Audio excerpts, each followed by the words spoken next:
Welcome to Samuelsdottir channel. Kevin Samuels was truly a truth seeker, and after many years of educating both men and women of all races, but particularly those of African descent, in the art of navigating the ever-complex dating world, he was sadly ripped from our lives as he was called back home to the Almighty in 2022. Some of us, myself included, instinctively recognized the truth of his message. Many found his message rather unpalatable. I am hoping with this channel to make his message that little bit more digestible in a more feminine and softer manner. I hope this helps my sisters in the Black community who saw him as an enemy. Being Black myself, I hope I can bridge that gap. And oh, by the way, my father was also called Samuel, so in a twist of fate, I pay tribute with this channel to my father, who is also where Kevin has gone. I love how the Icelandic have a way of acknowledging someone's daughter in the same way as someone's son. So I appropriate the Icelandic way to find a suitable name for my channel, Samuelsdottir, Samuel's daughter. Enjoy the video. What can you learn from this Tomi Lahren situation? If you go into the halls of power with this kind of attitude, you're always going to get pushback. And one of the sad things I think that have happened to so many of our sisters is they've been useful to other people, but you've been weaponized against your own men.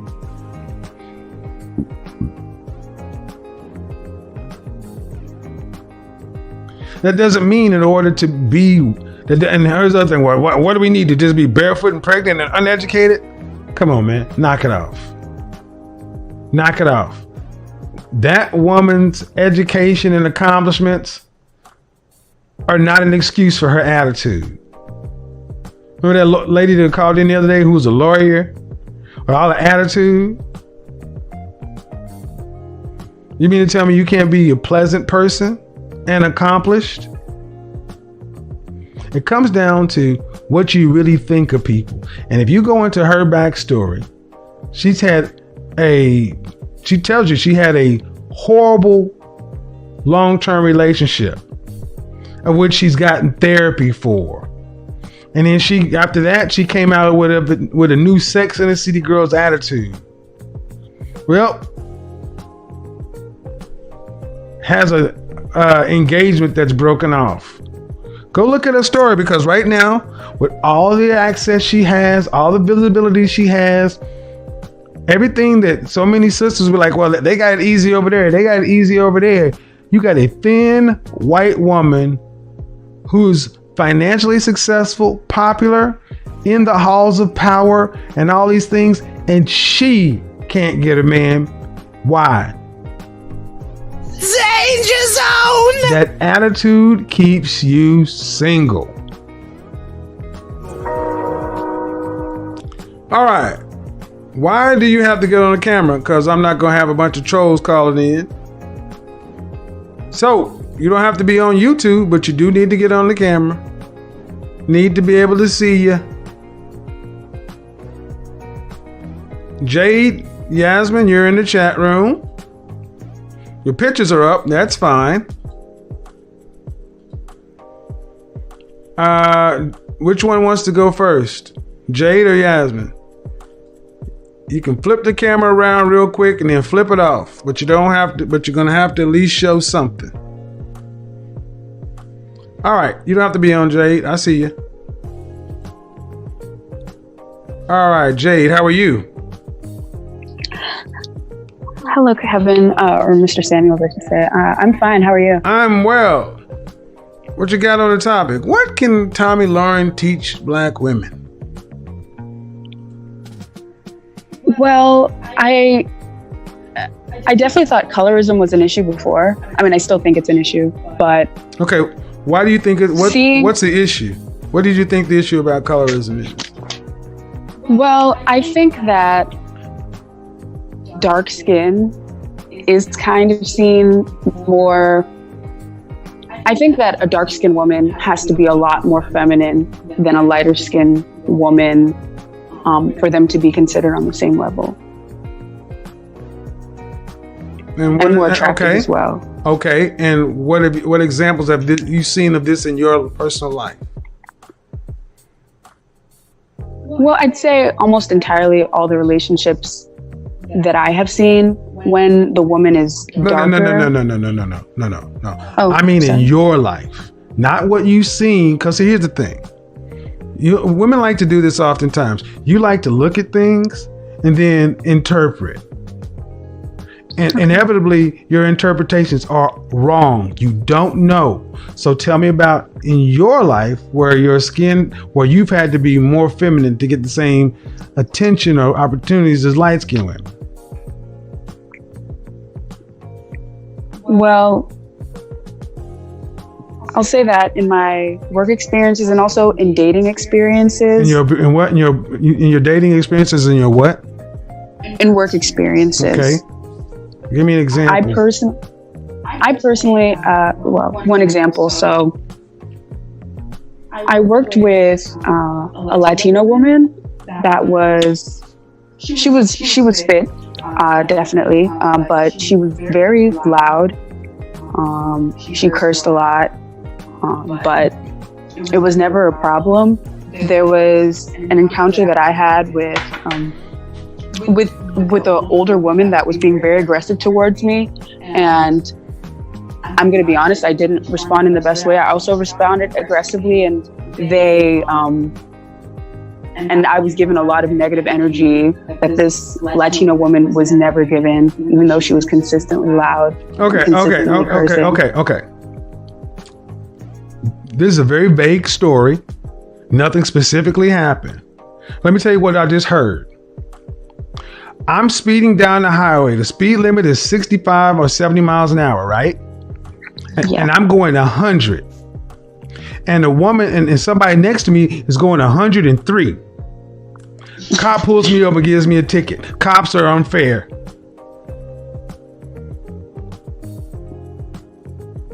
Were you breaking the law? Yep. In your situation, were you breaking the law? Yep, I was. But instead of just checking yourself, you go outside of yourself to assume some stuff that you cannot prove. No, that is true. That is true. And like I said, I did admit that I was aggressive when I should not have been. So. Oh, let's stop right there. I just asked you to prove or validate or substantiate what you say you believe, and you haven't. This is the best you could give me? Well, what I was trying to say is that I had one negative experience that I could think of, and in return, I received a very negative response, which was deserved. But it was deserved. Yes, but I'm saying there was someone that regularly behaved outrageously. So, ma'am, do you make room for the possibility maybe your perceptions are just off? No, it's possible, definitely. Because here's what I hear a lot of times from this colorism argument. I act bad because I've been treated bad. And then I see other people who act as bad as I do, but they don't get the same response. Well, tell me about when you act good. And when you act well. Are you still getting treated poorly? Generally, no. Show over. Show over. Thank you guys for coming out tonight. We're done. I just solved the colorism debate. When you act the way you want to get treated, you tend to get treated well. Sir, you're 100% right. But no. I mean, here's the thing. You can give me a percentage, but at the end of the day, more times when you talk about this colorism thing, it's an assumption. It's a feeling, and I've yet to have somebody tell me it was because of my skin color. You can assume that, but you rarely have somebody just being innocent, doing nothing. I know it's going to take some people off because they're going to be, no, that's not right. Colorism doesn't. Yes, everything matters. You can have a Latina woman and a black woman. There's going to be prejudices and perception differences between both. Absolutely. No different than you can have a Latina woman and a white woman and an Asian woman. Everyone has prejudices.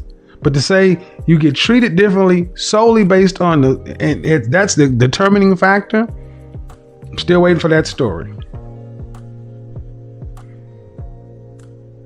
Okay, so what I was going to say that I learned from Tomi Lahren is that it's good to be humble.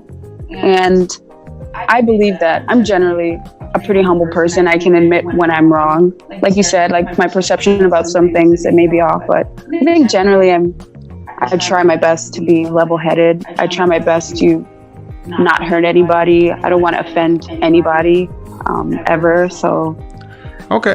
And that's kind of one of the things that I took away from what she was talking about. Tomi Lahren, like I said, no one. She made up a lot. What I heard, I didn't say she was wrong for wanting what she wants, but getting mad at people for what she cannot get. She's out of her looks lane. So, okay, but I'm gonna put you back in the. Okay, I've already got you there. So, thank you for calling in. Thank you for answering the questions and at least trying to go down the path. I appreciate it. All right, thank you so much. Bye bye. Hey, Jerry. I can't see you. The room is dark. If you can't come onto the camera, you can stay right there. I'm gonna go ahead and let you go. Go ahead and come into the light, Mr. Troll. Come on, Mr. Troll. Hey, he's back. Come on, Jerry. Come on, boy. Come on, boy. Come on, Jerry. Come on, Jerry. Amy, come back to the camera real quick. Hi. Okay. Go ahead and unmute yourself. Okay. So, can you hear me? Yeah. What can you learn from Tomi Lahren, if anything? I think it's the attitude. You keep on saying we have to be mindful of our attitude, and her first video clearly showed that. She came across as very aggressive, too masculine. And her second video, even though she was making points, but she was more feminine and came across as more respectful, you know. Let me ask you a question, Amy. Let me ask you a question. What? She said men are trash 3 times in that first video. If a man had said something along those lines, if a black man had said something along those lines, or a man period, or a black man in particular, do you think he'd have had a job the next day? No, I don't think so. Everybody will be on his case. Not only does she have a job, she was allowed a chance to go back and make it right. Mm-hmm. So, Jerry left. He had to go back to the pound. Poor Jerry. Let me go ahead and get to who is this, Priscilla? Because I do want to answer some other questions too, because I know this colorism thing. We're going to do a standalone colorism show because we got to have a conversation about this. Priscilla, how are you? I'm good, sir. How are you? I'm good. All right. Did you see the video? I did. Yeah. Was that the first time seeing it? Yeah. It's crazy, right? It is. It's scary, actually. What was scary about it? I think the amount of anger she had in the first video, it almost felt like something just happened like the night before, and she was just like letting out the anger through that rant. Yeah. So, how do I want to ask this? That's a loaded question because yes, we've seen this kind of rant from in this community. We've seen women say that stuff about men, but there's really, well, what else would you like to put into it? Because I don't want to lead you down that path. What else would you like to add about it? I think that it was very mature of her to come back and humble herself and apologize. And I think that's the turning point, because most of the times when we Black women make a mistake, we are afraid to come back and apologize and be humble because we think that the men might laugh at us to take advantage. But it's a great way to show that it's okay to acknowledge your wrong and say you're sorry and try to be better. Yeah. Well, and see, that's what I kind of want to get to, because usually when I hear a sister talk about coming back and humbling, it'll come back, well, yeah, she came back because, the white men owned the economy. So she had to come back because her money was on the line. Let's just say that's true. She still had to come back. I think, well, oftentimes the sisters use that. It's an excuse to not have to do better. Because it's saying if you own the economy, we'd act like them too. No, if you liked your men, you wouldn't want to have that hanging out there about your men, calling them trash. So you said a lot of times you feel like sisters fear that men will take advantage. Yeah. What do you mean? I mean, there's this pride they want to hold on to. I don't beg a man. They want to hold on to some power. There's a fear to just be completely vulnerable and say, I'm sorry. And maybe the man is going to say, well, you were wrong, and he's going to like backlash at you for a minute, which you deserve. They don't want to be in that position of you were wrong. Just take it 100%. They want to hold on to some power. I did this because. Okay. Nothing warrants you to misbehave. I don't care how bad a man is to you. You can walk away. You don't have to do that, Oh, here's the thing. I agree, and my gut tells me that a lot of unfortunately, so many of our in our culture, we don't trust each other. There's not a lot of good faith.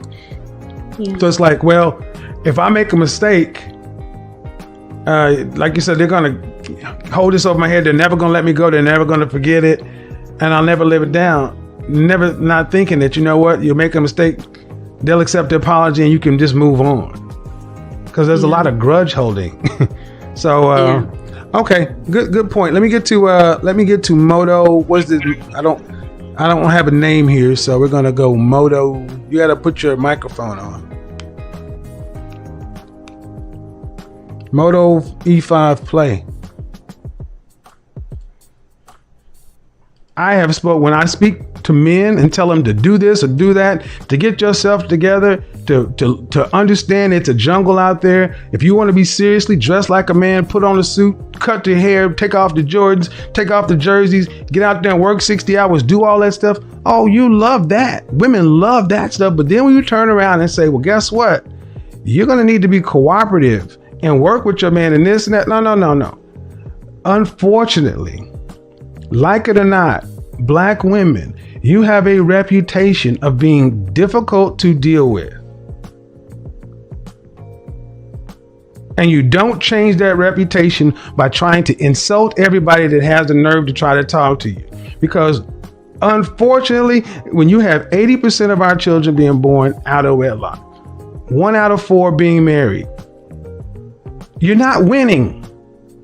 And you can't blame the fact that you're not winning on everybody else. You can't blame it on everybody else. And here's another thing.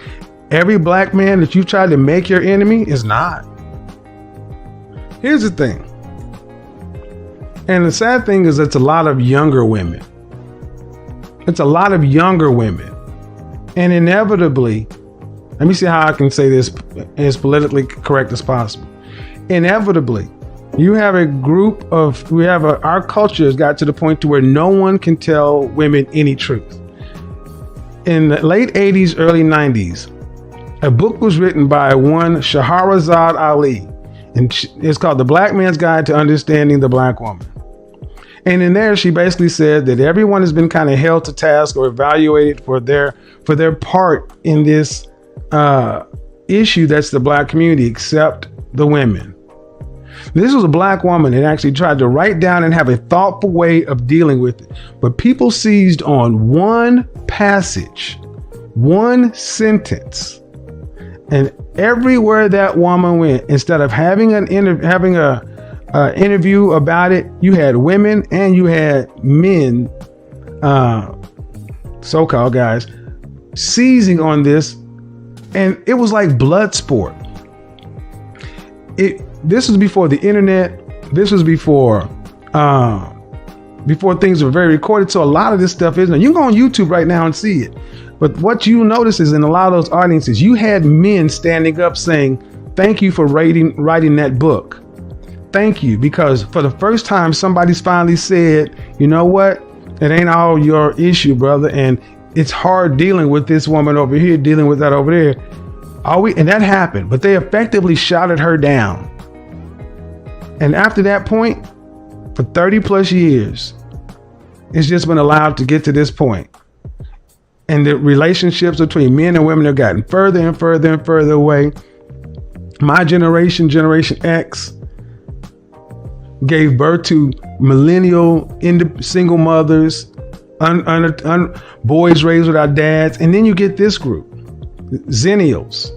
You can almost guarantee that the people who have the biggest issue with what I'm talking about are likely either one of these two things: single mother, or in that 80% that's overweight. Two things that have nothing to do with, you can control those things. But see, you're not supposed to say those things. And the fact that you actually say, well, all right, those things,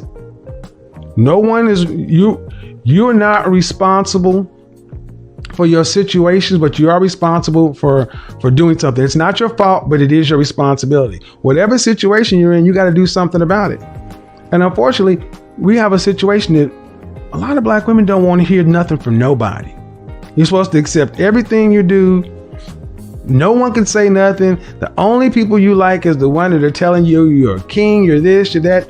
And it doesn't matter if you say it in a nice way, or it doesn't matter if you're cussing them out. So here's the question. Who do you want saying anything to you? And the answer comes back to nobody. It comes back to nobody. And that's just not going to work. It's not going to work, because my generation, millennials and Zennial men are different men. Zennial men I had a sister on her channel talking about how her name was Ebony, and her children, her oldest daughter is dating a Latino guy, and her son doesn't want to date a black woman because he's 15. But he sees the ill treatment. I mean, do y'all not see it? Over here, it's about men becoming the best version of themselves, women becoming the best version of themselves, and people being happy. And I'm sorry, when you are happy and doing what you're supposed to be doing, you are going to attract angry, upset, hurt people. You're going to. You're going to attract hurt people. I will tell you this. I don't care about if you swirl or date out or whatever. Let me let you, any of the people in that community, know you're not going to come over here and argue with me. I got no argument with you. If you have an issue with me, you can't have an issue with what I say. What is it? Like I said, I don't fear a woman dating out. I don't fear a woman talking about these guys over here are better. I don't worry about Brad. I beat Brad. Brothers, what it comes down to is there are a lot of folks who are upset that you're actually trying to become better versions of yourself. And there are a lot of women who are upset with the women who come over here. And they want to call you pick-me's and this and that, and they want to down you. You got to ask yourself, why are so many people threatened by black men wanting to become better versions of themselves, black women want to become better versions of themselves, and black men and black women saying they want to deal with one another? Why are so many people threatened by that? It's not hard. This was another occasion where I felt it was just appropriate to let the video play out and to let the message just filter out to the listeners. I just make a little comment right at the end, which is to say, absolutely agree with Mr. Samuels here. And may I say, all three women who contributed to the show, to this video, were actually very nice, very pleasant, very proud of them, very pleasant ladies. And I as a fellow black woman, I'm rather proud of them, I have to say. The first one stumbled a little bit. She came with not quite a solid argument, and he quickly smashed that down, and she followed suit. She was leadable. That was very nice to see.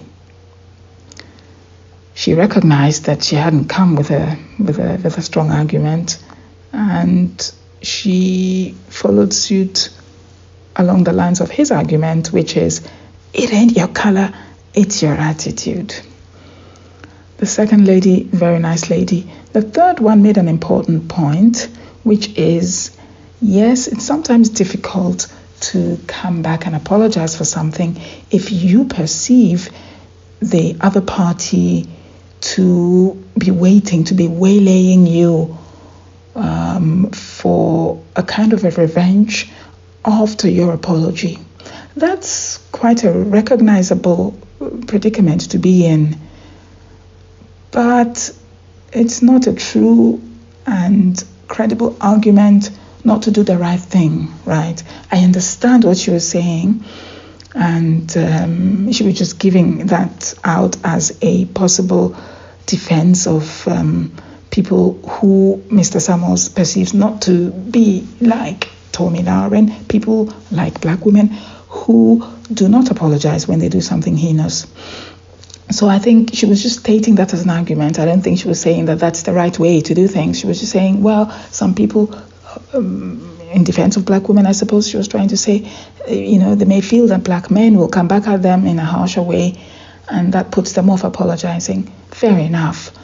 But what I'm trying to say is that shouldn't be the excuse behind which we hide. If you know you've done something wrong, come out and say you've done something wrong, as Tomi Lahren did eventually. It was good that she did what she did, and that's the lesson to be learned. So all in all, a very pleasant video to watch and learn from. At least that was my perception. I hope it's yours too. So I'll just let it just filter out to people. Just enjoy it. Hopefully learn something from it. I shall stop here, bid you farewell, and wish you grace, harmony, peace. Thank you very much. Until next time.